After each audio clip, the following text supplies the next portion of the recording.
Hey everyone, this is Kevin from thechesswebsite.com, and today we're going to be going over the Hillbilly Attack. I've had a handful of people over the last couple weeks ask me to do this specific video. It's an attack on the Caro Kann, which starts out with e4 and c6 from black, preparing d5, striking the center of the board, attacking our e4 square right away with protection from c6. White typically responds with d4 and then d5. I like to play the fantasy variation in this line, which is f3. But the Hillbilly Attack says, no, we're not going to play d4 and instead play bishop c4. Now, I'm going to assume in this video that black's always playing d5. The whole reason you play c6 is to push forward with d5. And there's no real downside from pushing forward with d5 because if white captures, black can recapture with their own pawn and gain a tempo because now the bishop is forced to move. Black has two central pawns. White only has one central pawn. I don't think this is the best way for white to continue. So after d5, white's going to play bishop b3. Now, before we get to the variations, I want to let you know this video is sponsored by Skillshare. More from them later in the video. Now, the three lines we are going to cover in this video. One is the pawn takes on e4. I think this is the most common line that you will see. So we're going to spend most of our time on that. But they could not take. They could decide, you know what? I don't want to move this d pawn. That does open up for the light square bishop to attack my f7 square. Exactly. Part of the reason we're okay with them taking this pawn on e4. They could just play knight f6. Pretty common development move, attacking this pawn on e4. Or they could play e6, just solidify that pawn chain, say, you know what, I don't know what white is doing over here, but I'm just going to play it safe, solidify my pawn chain, and go from there. So the first line we are going to look at is if the pawn takes on e4.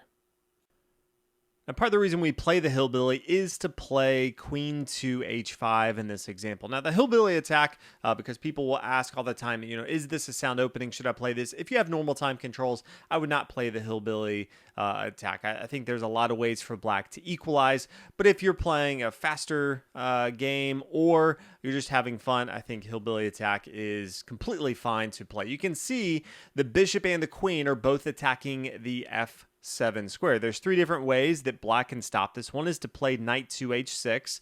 This knight is defending the f7 square. Next one is to play g6.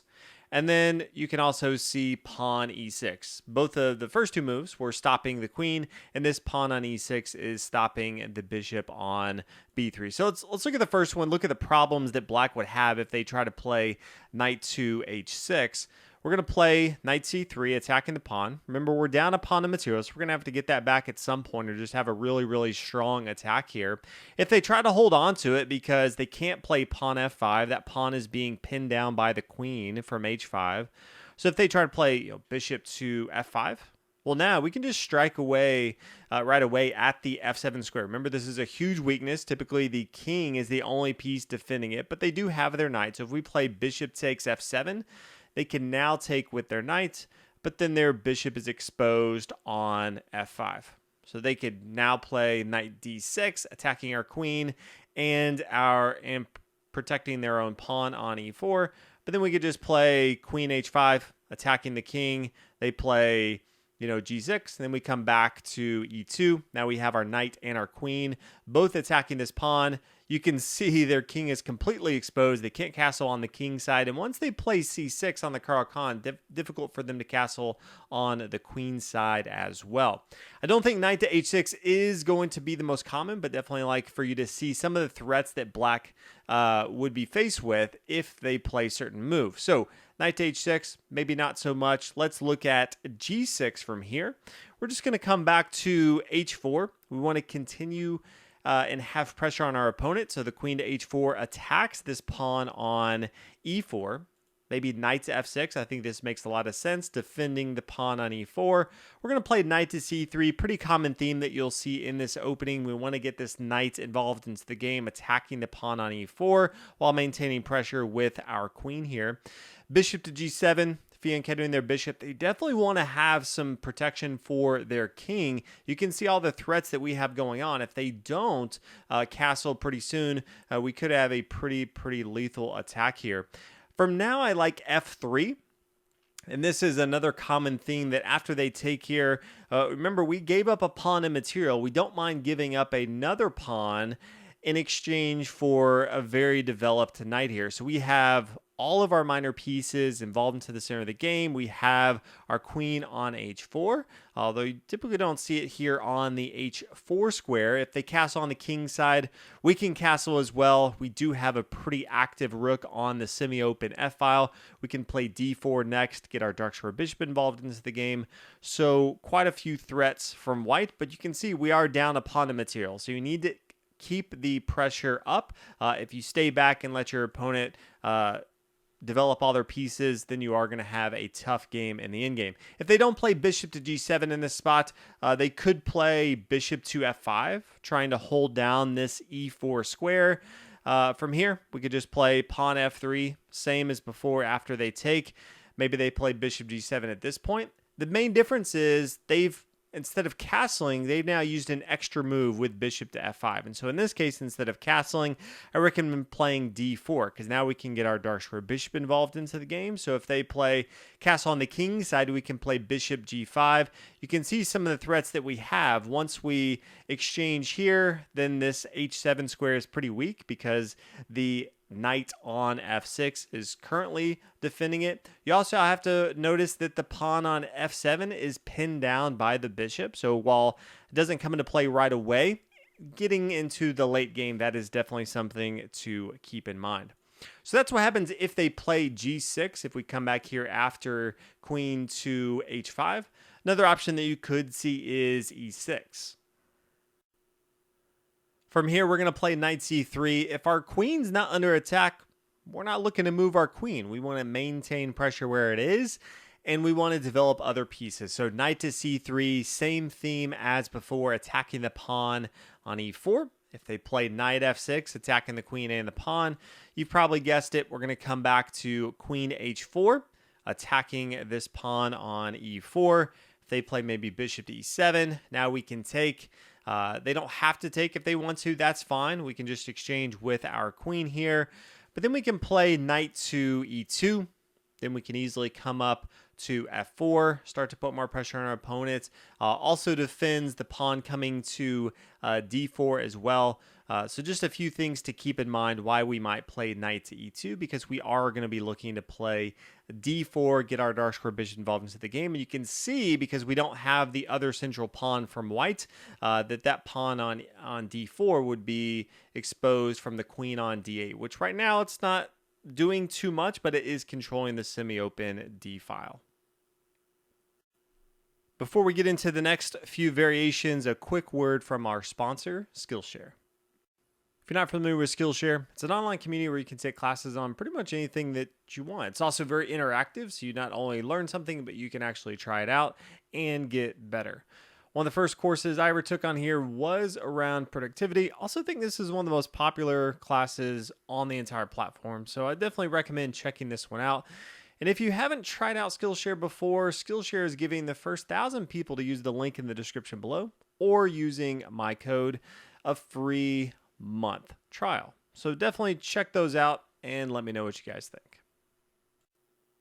We just looked at what happens if the pawn takes on e4, which is what I think will happen most of the time, but that may not always. Let's say they play knight f6. Okay, well, we're always going to be pushing with e5.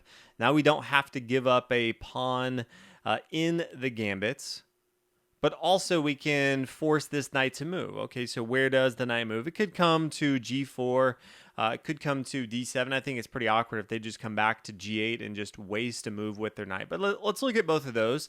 Knight to g4. The knight is under attack from the queen, but it's defended by its own bishop on c8. We can play pawn d4, opening up for the dark square bishop to get involved into the game, as well as protecting the pawn on e5, because the knight on g4 is attacking the pawn on e5. So I want to make sure that we are aware of that. Now we can play, after bishop f5, we can play pawn h3, attacking the knight on g4. They don't have to play knight to f5, but usually they want to play e6 at some point. And so without blocking in their light square bishop, getting it to f5 makes a lot of sense. You know, just pretty common in the Caro Kann. So h3, but now forces their knight to come back to h6. Okay, well now we can play g4. saying, hey, if we castle, we're probably going to castle on the queen side. So we're just going to throw everything at the king side from black. When you look at pawn structures, typically where the pawn structures, almost the arrow is pointed, that's the side you want to start to attack. So you can see with the d4 and the e5 pawn, those are starting to point towards the king side from black. So we're going to throw everything at the king side and have a really, really strong attack. So after g4 here, you can see probably going to come back to d7. Just going to get pretty cramped if it comes back to g6. But either way, we're just forcing our opponent back. We can play knight to f3. Again, we're developing our pieces. We're expanding a little bit in the center of the board. Still have both of our central pawns here. Now they could play e6 if they want to, and then we can push forward with c4. Start to chip away here. Right now, our light square bishop, because they have their pawn on d4 and e6, it's not as threatening as it typically would be. So if we want to exchange and have some pressure on this light square diagonal, or if we want to bring our light square bishop back to c2, we do have some options.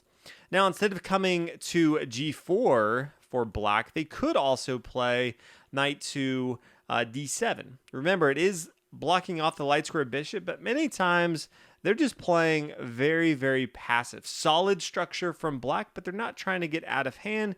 They're just trying to make sure they don't make any mistakes. Okay, well, from here, we're just continue to develop the center of the board, get more material involved. So d4, maybe e6 from black, continue the same theme as before. And then I like c3 here for some of the same reasons. You can see it's going to be difficult for this light square bishop to do too much. So this allows it to come back to c2 if it wants to. Maybe c5, knight to f3 here. Pretty common opening from both sides. You can see these pawns eyeing down on the king side. So white's definitely going to be looking to put more pressure on the king side from black. So that's what happens if they play knight to f6 early on. The last variation, instead of the pawn taking or the knight take or coming to f6, the last variation we're going to look at is e6.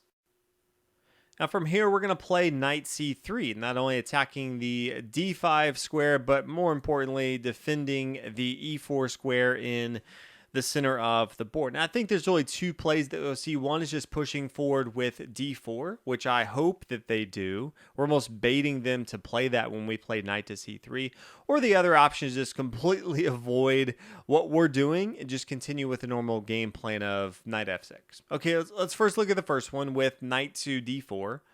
We're going to come back to knight to e2, attacking this pawn on d4. I think a lot of times they're going to play e5. Yes, their queen is defending it, but just to have a solid pawn structure in the center of the board, you don't want to be tying it all to your queen. So e5 makes a lot of sense, but this is what we're hoping them to do because the bishop on b3 is now active. And this is where I like to have the light square bishop once they play their pawn to e5. And then if we can get them to play d4, now neither of their central pawns can ever block our light square bishop on b3. So they've overextended, in my opinion. We can take advantage of that. First with d3, so we've solidified our own pawn chain, opening up for our dark square bishop to get involved into the game. Maybe knight to f6 here. Then we play f4. Again, blowing up this pawn on e5. We don't care about our king side. We're just trying to attack the king side. We're probably even going to castle on the queen side. If they take, we can take with our bishop here, making it even easier to castle on the queen side. We can get our queen to d2 at some point, castle on the queen side. Pretty strong attack there. So if we come back, if they don't play d4, which we hope they do, they could just play knight to f6. We're always going to be pushing forward with e5 once we see the knight come to f6. But now they could play d4. We can capture. That would be a huge mistake, though. So just keep in mind that they may look at it and say, yeah, I can play my knight instead of playing d4. That's what we expect them to do, and that's fine. And then we'll play d4 so they don't play d4. But if they decide to go ahead and play d4 and say, yeah, we'll just exchange, well, I think this is going to be very good for white. We take, they take. We take here on g7. They really need to take with their pawn on d2 check. If they don't, it gets pretty awkward because now we can just take and we still have a fine structure, but we're actually up in material here. We have 7 pawns. They have 6 pawns. They don't have much to show for it, and their king side is weakened. So, and instead of taking with their bishop, I think they really need to take here. Now we take with our queen. We can exchange even if we want to after bishop takes. Now you can see both sides equal in material. We can castle on the queen side. I think we're much better off here. Their king is exposed. I don't think they want to castle on the king side. So all in all, I think this is very good for white. But that is the Hillbilly Attack from the very beginning, that bishop to c4. Hopefully you guys enjoyed this. Not too many openings that you'll see against the Caro Kann, so like to mix it up a little bit, especially as I've had requests to make this. But thank you guys so much for watching this video. If you have more recommendations, let me know, and I'll see you guys in the next one.